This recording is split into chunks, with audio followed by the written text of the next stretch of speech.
पोलाची शहर की गलियों में एक छोटी सी दुनिया में रह रहा एक युवा लवर्स का जोड़ा आराम, प्यार और रोजमर्रा की जिंदगी में खुशी से जी रहा होता है। लेकिन उनकी लाइफ तब बदल जाती है जब शहर में कई सारी लड़कियां रहस्यमय तरीके से गायब होने लगती है। इस बात का शहर में डर फैल ही रहा था कि तभी एक लड़की की लाश मिलती है और पूरा पोलाची दहशत में डूब जाता है। ये मामला जितना साधारण लगता है उतना ही उलझा हुआ होता है और देखते ही देखते ये दोनों प्रेमी भी इस खतरनाक क्राइम का हिस्सा बन जाते हैं। ये दोनों कैसे इस केस में फंसते हैं और क्या इससे बाहर निकल पाएंगे? अब लड़कियों के साथ जो गलत काम कर रहा है, पुलिस उस साइको किलर को ढूंढने की कोशिश करती है, लेकिन किलर पुलिस से हर वक्त एक कदम आगे चल रहा था। पुलिस जैसे जैसे सच के करीब पहुंचती है तो उन्हें एहसास होता है कि लड़कियां गायब होने की घटनाओं के पीछे एक ऐसा साया है जो हर कदम पर पुलिस के एक्शन पर नजर बनाए रखे है। अब असल में सवाल यह है, क्या पुलिस इस रहस्य को समय रहते सुलझा पाएगी या फिर लड़कियों की मौत का सिलसिला ऐसे ही चलता रहेगा? यही देखेंगे हम आज की क्राइम थ्रिलर कहानी में, जिसका नाम है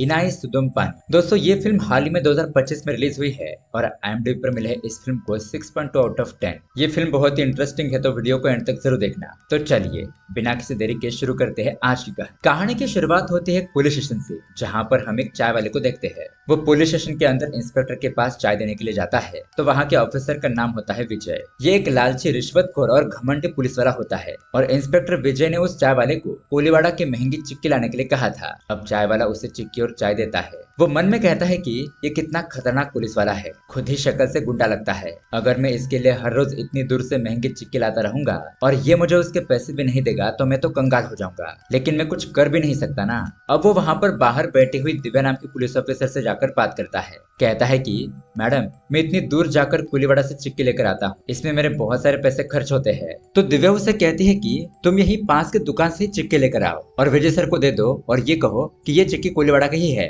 वो तुम्हारी बात पर विश्वास रख लेंगे। अब चाय वाला कहता है कि ये तो बड़े ही खतरनाक लोग हैं, अगर मैं यहाँ पर ऐसे ही आता रहा तो चोरों के काम सीख जाऊंगा। चलो छोड़ो, ये चिक्की वाला मामला तो सुलटा। ऐसा कहकर वो वहाँ से चला जाता है। अब दोस्तों, इतने में ही हम देखते हैं कि पुलिस स्टेशन में माधुरी नाम की एक लड़की के माता पिता आते हैं। वो बहुत ज्यादा टेंशन में लग रहे थे। वो लोग इंस्पेक्टर विजय के केबिन के अंदर जाते हैं और विजय के पूछने पर बताते हैं कि सर, हमारे बेटी का नाम है माधुरी, वो 22 साल की है और आज सुबह 9 बजे इंटरव्यू देने के लिए घर से बाहर निकली थी, लेकिन अभी तक इतनी रात हो गई है वो घर पर नहीं लौटी। हमें उसकी बहुत ज्यादा चिंता हो रही है, प्लीज आप उसे ढूंढ दीजिए, उसका फोन भी नहीं लग रहा है। विजय पूछता है कि क्या आपकी बेटी का कोई प्यार का चक्कर था? तो उसके माता पिता कहते हैं नहीं नहीं सर, हमारी बेटी तो बहुत ही सीधी है। हमने हमारे रिश्तेदार, उसके फ्रेंड सभी को कॉल करके पूछ लिया, लेकिन उन्हें भी माधुरी के बारे में कुछ नहीं पता। तो विजय ठीक ऐसा कहकर कांस्टेबल को इनकी कंप्लेंट लिखने के लिए कहता है, लेकिन अगले ही पल वो उनके एरिया का नाम पूछता है। वो बताते हैं कि पुकड़ वल्लभ नगर। तो विजय कहता है कि अरे ये एरिया तो हमारे पुलिस स्टेशन के अंडर नहीं आता, तुम लोग सिया पुलिस स्टेशन जाओ। अब माधुरी के पिता अपने साथ आए हुए एक आदमी से कहते हैं कि हमारा एरिया तो इसी पुलिस स्टेशन के अंडर आता है, तो ये इंस्पेक्टर हमें दूसरे थाने क्यों भेज रहा है? लेकिन अब फिर भी वो लोग वहाँ से चले जाते हैं। ये सब कुछ देखकर यहाँ दिव्या बहुत ज्यादा गुस्सा हो रही थी। कांस्टेबल उसे शांत रहने के लिए कहता है, लेकिन दिव्या कहती है कि ये इंस्पेक्टर विजय मेरा सीनियर है, इसलिए मुझे उसकी बात माननी पड़ती है। उस लड़की के माता पिता कितने परेशान हैं, इस केस की छानबीन करने के बजाय वो उन्हें दूसरे पुलिस स्टेशन भेज रहा है। अगर ऐसा ही चलता रहा तो मैं खुद ही उसकी कंप्लेंट कर दूंगी। खैर, अब उसके अगले सीन में हम देखते हैं माधुरी के माता पिता तुरंत ही दूसरे पुलिस स्टेशन पहुंच जाते हैं। तो वहाँ का भी इंस्पेक्टर उन्हें कहने लगता है कि आपका एरिया हमारे अंडर नहीं आता है, तुम लोग ऑफिसर विजय के पास जाओ। माधुरी के पिता कहते हैं हम तो उसी पुलिस स्टेशन से आ रहे हैं, उन्होंने हमें यहाँ कंप्लेंट लिखने के लिए कहा है। सर प्लीज आप हमें बेवजह ऐसे मत दौड़ाइए, हमारे कंप्लेंट लिख लीजिए और जल्दी से जल्दी मेरी बेटी को ढूंढिए। अब इतने में ही उस पुलिस स्टेशन में डीएसपी आता है। ये सारी बातें सुनने के बाद वो तुरंत ही ऑफिसर विजय को कॉल करता है, उसे डांटते हुए क्वेश्चन करने लगता है। तो विजय घबराते हुए कहता है कि सर मैं तो पुलिस स्टेशन में नहीं था, वो तो यहाँ पर दिव्या थी, आप चिंता मत कीजिए, अभी मुझे इस केस के बारे में पता चल गया है, मैं इस केस को ले लूंगा। डीएसपी उसे कहता है कि ऑलरेडी 3 लड़कियों की मिसिंग कंप्लेंट पहले ही आ चुकी है, इस मामले को सीरियस लेकर सुलझाने के बजाय तुम सिर्फ आराम कर रहे हो, जल्दी से इस केस पर काम करना शुरू कर दो और मुझसे आकर मिलो। अब यहाँ पर विजय दिव्या को डांटने लगता है। वो उसे कहता है कि अगर मेरी कंप्लेंट ऊपर तक की तो मुझे अपना असली चेहरा दिखाने में थोड़ा सा भी वक्त नहीं लगेगा। क्या मेरा डर खत्म हो गया है? आइंदा ऐसी गलती मत करना। अब थोड़ी देर के बाद माधुरी के माता पिता फिर से विजय के पुलिस स्टेशन में आते हैं। विजय गुस्से में उन लोगों की कंप्लेंट लिख लेता है। खैर, अब वहाँ से सीन शिफ्ट होता है और हमें अपर्णा नाम की एक लड़की को दिखाया जाता है, जो कि कहानी की हीरोइन है और वो अपने घर के आंगन में छोटी लड़कियों को भरतनाट्यम सिखा रही होती है और वो भी तेज लाउड स्पीकर के साथ। और वही उनके सामने वाले घर में रहता है हमारे कहानी का हीरो वीर। दरअसल अपर्णा और वीर बचपन से ही एक दूसरे से प्यार करते हैं, लेकिन उनके बीच छोटे मोटे लड़ाई झगड़े होते रहते हैं। फिलहाल ये दोनों एक दूसरे से थोड़ा नाराज होते हैं, इसलिए एक दूसरे को तंग करने के लिए लाउड म्यूजिक बजा रहे थे। यहाँ पर हम वीर को देखते हैं जो कि आईपीएस ऑफिसर बनने की तैयारी कर रहा होता है। अब स्टडी करते वक्त तेज म्यूजिक की वजह से वो डिस्टर्ब होने लगता है, इसलिए वो भी अपर्णा का डांस खराब करने के लिए बड़ी आवाज में हिप हॉप म्यूजिक लगा देता है। अब ये म्यूजिक सुनकर अपर्णा बहुत परेशान हो जाती है। वह तुरंत अपने माता पिता से इसकी कंप्लेंट करती है। अब उसके माता पिता और सभी लोग वीर के घर पर जाकर उनके पेरेंट्स को डांटने लगते हैं कि आपका बेटा वीर तो कुछ करता नहीं है, आवारागरी करते हुए घूमते फिरते रहता है, और हमारे बेटे तो यहाँ पर छोटी बच्चों को भरतनाट्यम सिखाती है। हम इतने अमीर है लेकिन फिर भी वो जेरॉक्स और डॉक्यूमेंट वगैरह की दुकान चलाती है। अब यहाँ पर लाउड म्यूजिक चलाकर मेरी बेटी को परेशान मत करो। तो वीर के पेरेंट्स कहते हैं कि हमारे बेटे को जो करना है वो करेगा, हमने उसके लिए पहले से सब कुछ करके रखा है, उसे कोई काम करने की जरूरत नहीं। तो फिर तुम लोग उसके पीछे हाथ धोकर क्यों पड़े हो। अब अपर्णा की माँ झगड़ा करने के लिए आगे आती है, लेकिन तभी उसे चिकन में स्वादिष्ट खाने की सुगंध आती है। उसी से उनका गुस्सा शांत हो जाता है और वो दोनों खाने की ही बातें करने लगती है। अपर्णा की माँ कहती है कि हमें भी थोड़ा खाना पार्सल भेज देना। फिर इनका झगड़ा शांत हो जाता है और वो लोग वहाँ से चले जाते हैं। दरअसल ये इन लोगों का रोज का तमाशा होता है। ऐसे छोटी मोटी बातों पर इनकी नोकझोंक चलती रहती है।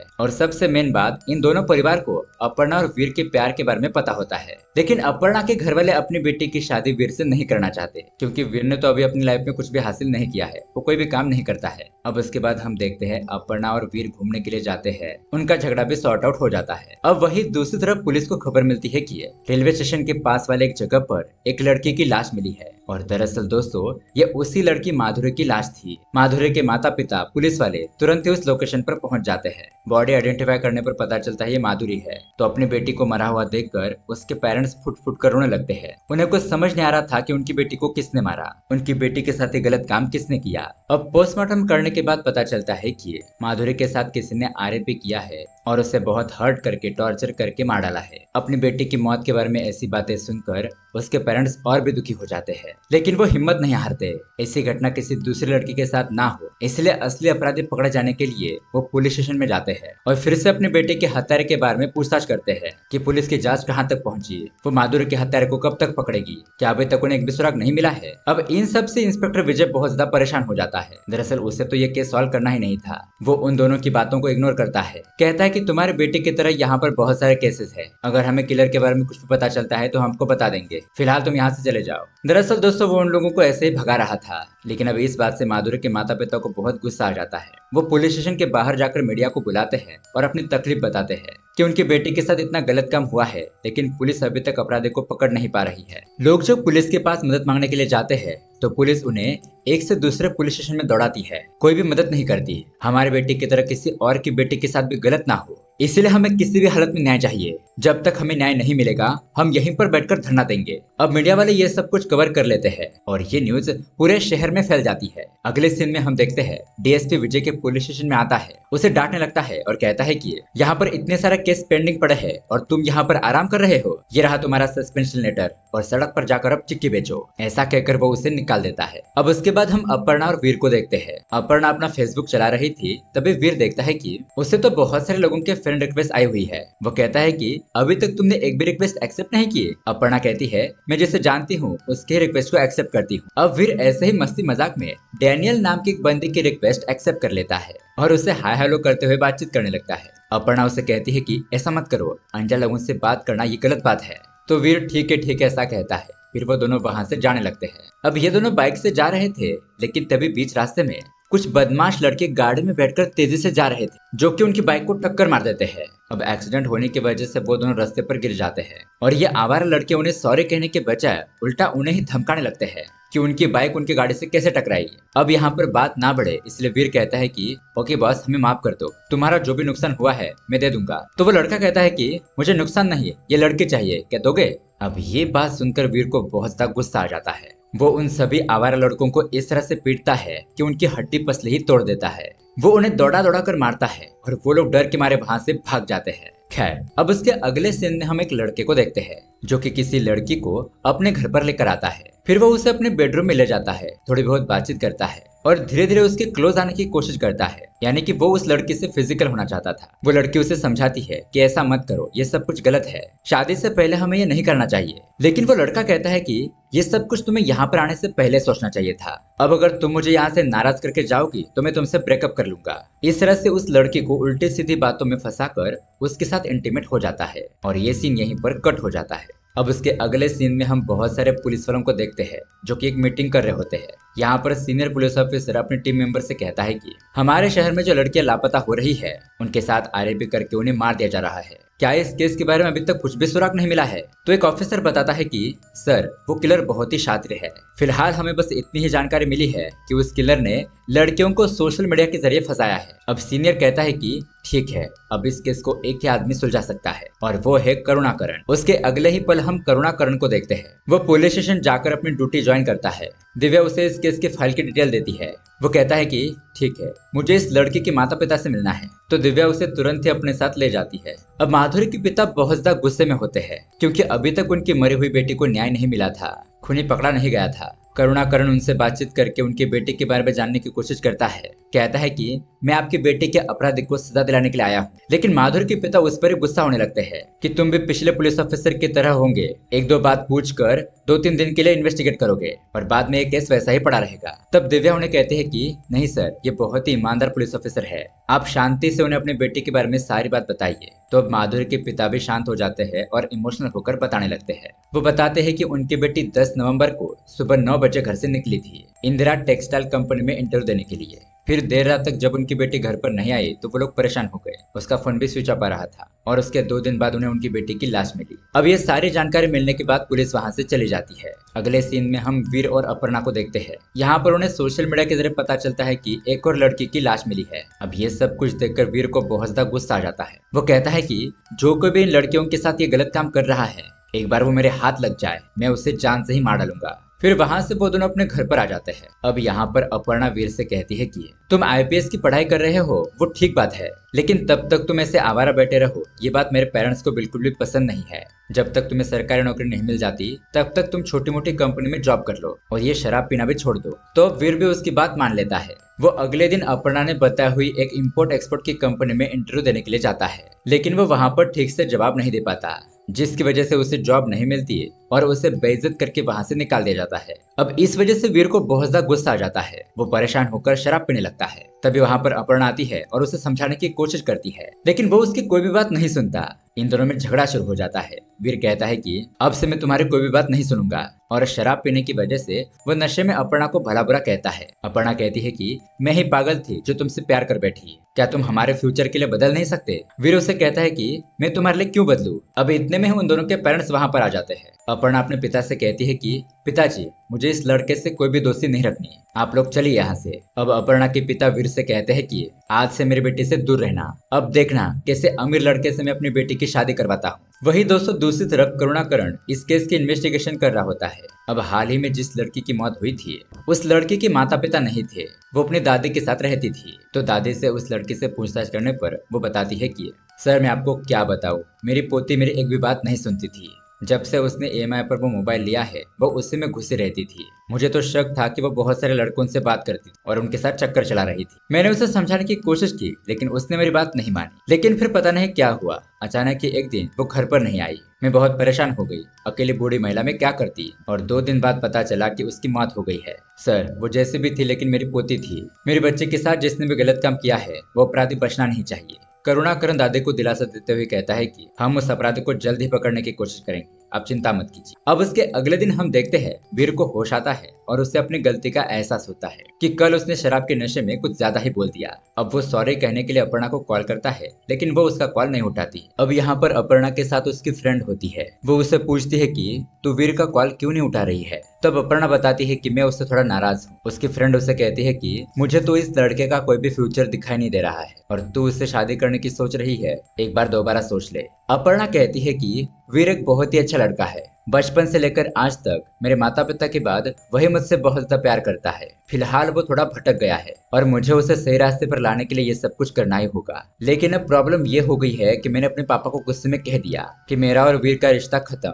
तो उन्होंने मेरी शादी करने के लिए कल एक अमीर लड़के को देखने के लिए बुलाया है। तो उसकी फ्रेंड कहती है कि अगर ऐसी बात है तो वो लड़का देखने के आने के बाद तुम उससे साइड में ले जाना और अपनी लव स्टोरी के बारे में बता देना, तो वह लड़का इस रिश्ते को मना करके चला जाएगा। अब अगले दिन वैसा ही होता है। एक अमीर घर का लड़का अपर्णा को देखने के लिए आता है और वो तो अपर्णा की सुंदरता देखकर उस पर लट्टू हो जाता है। अब ये लड़की देखने का कार्यक्रम होता है, इसलिए अपर्णा के माता पिता ने आस पड़ोस के कुछ लोगों को बुलाया था और यहाँ पर वीर और उसकी फैमिली भी मौजूद होती है। वीर को तो ये सब कुछ देखकर बर्दाश्त नहीं हो रहा था। तभी अपर्णा के पिताजी टॉन्ट मारते हुए वीर के माता पिता से कहते हैं कि माँ बाप कितने भी अमीर हो लेकिन अपने बेटे को अच्छे संस्कार देने चाहिए, जैसे मेरे होने वाले दामाद की तरह। लेकिन कुछ पेरेंट्स होते हैं जो अपने बेटे को बिगाड़ देते हैं। तो अब ये बात वीर के माता पिता को बुरी लगती है और वो गुस्से में वहां से चले जाते हैं। अब यहाँ पर वो लड़का भी अपर्णा से बात करने के लिए जाता है तो अपर्णा उसे अपने प्यार के बारे में बता देती है।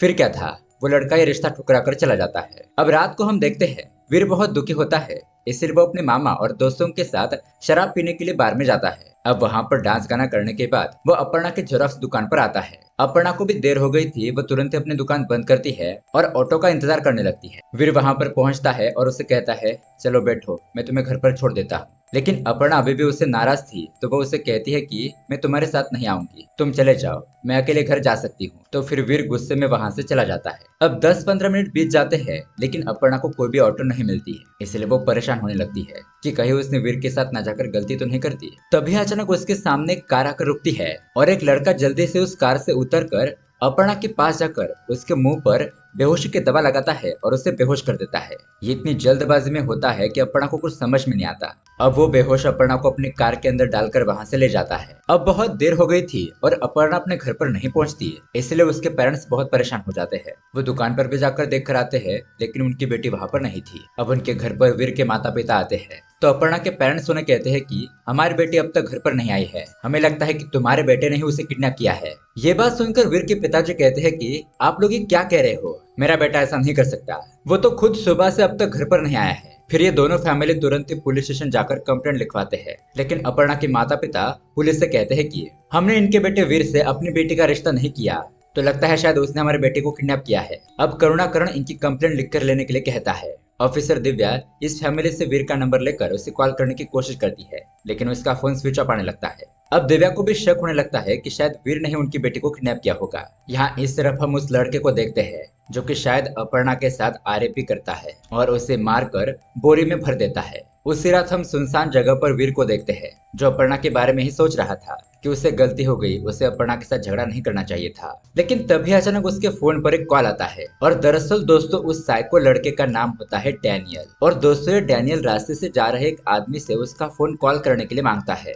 झूठ बोलता है कि मेरे फोन की बैटरी खत्म हो गई है। तो उस आदमी का फोन इस्तेमाल करके वो वीर को कॉल करता है, कहता है कि तुम्हारी गर्लफ्रेंड को बोरी में भरकर एक गोदाम के बाहर फेंक दिया गया है, चाहो तो उस लोकेशन पर जाकर देख लो। ऐसा कहकर तुरंत ही फोन कट कर देता है और वो मोबाइल उस आदमी को देकर वहां से चला जाता है। अब वीर परेशान होकर तुरंत ही उस जगह पर पहुंचता है। बोरी खोलकर देखने पर उसमें अपर्णा होती है लेकिन वो बहुत ज्यादा जख्मी हालत में थी। इतने में ही पुलिस वीर के फोन को ट्रेस करके वहां पर पहुंच जाती है। अब दोस्तों लकीली यहाँ पर अपर्णा की सांसें चल रही थी तो ये लोग उसे तुरंत ही हॉस्पिटल ले जाते हैं। अपर्णा के सर पर बहुत ही गहरा घाव हो चुका था और उसके शरीर पर भी छोटे मोटे चोटें आई थी। अब यहाँ पर डॉक्टर अपर्णा का इलाज करते हैं और वीर अपर्णा का बहुत ख्याल रखता है। अब अपर्णा थोड़ी ठीक हो जाती है तो उसके साथ जो कुछ भी हुआ था वो बता देती है। वो वीर से कहती है कि उस लड़की ने मेरे ऊपर एकदम से अटैक किया, मुझे बेहोश किया और मैं उसका चेहरा देख नहीं पाई। लेकिन वो मुझे जिस जगह पर लेकर गया था वहां पर मैंने पिछली बार जो लड़की मरी थी उसका जो हमने फोटो देखा था ना, उस लड़की का फोटो मैंने वहां पर भी देखा था। और मेरे फेसबुक पर डैनियल नाम के एक लड़के की रिक्वेस्ट आई थी ना, उसके प्रोफाइल की जो डीपी थी वैसा ही फोटो मैंने उस कमरे में देखा था। अब अपर्णा ये सारी बात ऑफिसर दिव्या को भी बताती है तो दिव्या समझ जाती है कि हो ना हो ये वही साइको किलर है जो लड़कियों के साथ गलत काम करके उन्हें मार रहा है। और अपर्णा खुश नसीब थी जो उसके हमले से बच गई। अब यही बात दिव्या जाकर करुणाकरण को बताती है। करुणाकरण उसे एक आइडिया देता है कि वो अपने एक फेक प्रोफाइल बनाए और उस डैनियल नाम के प्रोफाइल से बातचीत करे, यानी कि वो उस खूनी को अपने प्यार के जाल में फंसाने के लिए कहता है। तो दिव्या वैसा ही करती है। वो अपनी नर्स के रूप में एक खूबसूरत फोटो डालकर प्रोफाइल बनाती है और उस डैनियल को फ्रेंड रिक्वेस्ट भेजती है। अब डैनियल भी दिव्या की फ्रेंड रिक्वेस्ट एक्सेप्ट करता है और थोड़ी बहुत बातचीत के बाद दिव्या उसे हॉस्पिटल में मिलने के लिए बुलाती है। तो 2 दिन बाद वो हॉस्पिटल में आ जाता है, लेकिन तभी हॉस्पिटल के केबिन में उसे अपर्णा दिखाई देती है। वो उसे देखकर शॉक रह जाता है। अपने मन में कहता है कि मैंने तो इसे जान से मार दिया था और बोरे में भरकर फेंक दिया था, लेकिन ये जिंदा कैसे बच गई? कोई बात नहीं, आज मैं इसे मार डालूंगा। ऐसा कहकर वो एक वायर का टुकड़ा लेकर उसे मारने के लिए जाता है, लेकिन तभी वीर उसे देख लेता है। अब ये देखकर डैनियल तुरंत ही वहां से अपनी जान बचाकर भागने लगता है। वो रास्ते में हॉस्पिटल में पुलिस को देखता है और दिव्या को भी पुलिस के कपड़े में देखकर समझ जाता है कि उसे पकड़ने के लिए पुलिस ने जाल बिछाया था। अब वो हॉस्पिटल के किसी दूसरे रास्ते से ही वहां से भाग जाता है। वीर उसका पीछा करता है, लेकिन वो उसे पकड़ नहीं पाता। अगले दिन हम देखते हैं करुणाकरण उस हॉस्पिटल के डॉक्टर से मिलता है। उसे कहता है कि कल रात अपराधी आपके हॉस्पिटल में आया था, तो हमारे स्टाफ ने हॉस्पिटल से सीसीटीवी फुटेज मांगा, तो आपके स्टाफ ने कहा कि सीसीटीवी फुटेज नहीं है। ये तो बहुत ही गलत बात है। आजकल तो हर एक दुकान गली पर सीसीटीवी कैमरास लगाए होते हैं, तो आपके हॉस्पिटल में क्यों नहीं है? डॉक्टर बताते हैं कि सर, आपको कुछ गलतफहमी हुई है। कुछ दिन पहले ही सीसीटीवी के कैमरा में कुछ प्रॉब्लम आ गई थी, तो उसके ही मरम्मत का काम चल रहा है। 1-2 दिन में सीसीटीवी फुटेज फिर से ऑन हो जाएंगे। अब यहाँ हॉस्पिटल से अपर्णा को डिस्चार्ज मिल जाता है। अपर्णा की सेफ्टी का ध्यान रखते हुए वो लोग उसे घर पर ले आते हैं। घर पर आने के बाद अपर्णा बहुत ज्यादा दुखी हो जाती है। वो वीर से कहती है कि उस रात में तुम्हारे साथ आ गई होती तो ये सब कुछ नहीं होता। मेरे नाराजगी के चक्कर में ये क्या हो गया? तो वीर उससे कहता है कि कोई बात नहीं, अब उस बातों को जाने दो और ये बात याद रखना, मैं हमेशा तुम्हारे साथ हूँ। अब मुझे उस डैनियल को पकड़ने के लिए कुछ और बातें बताओ। तो अपर्णा बहुत ज्यादा याद करती है और वो बताती है कि जब दुकान के पास वो किडनैप करने के लिए आया था, तो जो 4 व्हीलर थी वो इनोवा थी,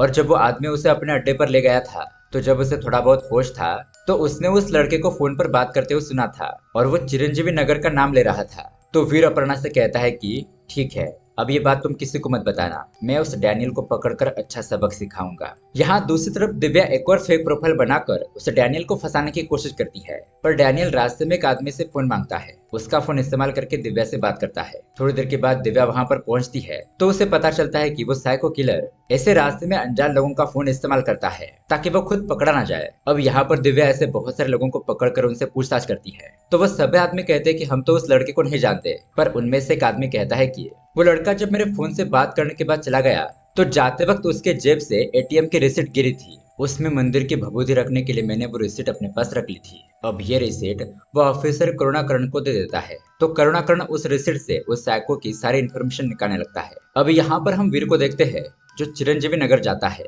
वहाँ के केबल वाले को कुछ पैसे देकर उससे इन्फॉर्मेशन पूछता है कि इस एरिया में कितने इनोवास है। अब केबल वाला तो बहुत सारी जगहों पर घूमता फिरता रहता है, तो उसे सारी बात पता थी। वो बताता है कि इस एरिया में टोटल 5 इनोवास है। अब वीर उस केबल वाले को लेकर उन 5 लोगों के घर चेक करने के लिए जाता है, लेकिन लास्ट घर में उसे कुछ सस्पिशियस लगता है। अब केबल की वायर कट हो गई है, ऐसा बहाना बनाकर ये लोगों के घर में घुस गए थे उस केबल को ठीक करने के लिए। तो उस आखिरी घर में छानबीन करते वक्त वीर को अंडरग्राउंड में एक कमरा मिलता है। वो वहां पर जाकर देखता है तो एक लड़की बहुत ही बुरी हालत में पड़ी हुई थी, और तभी अचानक वो साइको डैनियल उसके ऊपर हमला कर देता है। यहाँ पर उन दोनों में बहुत ही जबरदस्त फाइट होना शुरू हो जाती है, पर डैनियल वीर को जख्मी कर वहां से भागने लगता है। उस घर में बूढ़ी महिला रहती थी। वो डैनियल के बारे में पुलिस को कुछ ना बता दे, इसलिए डैनियल उससे भी मार देता है और वहां से भागने लगता है। लेकिन दोस्तों वीर उसका पीछा नहीं छोड़ता।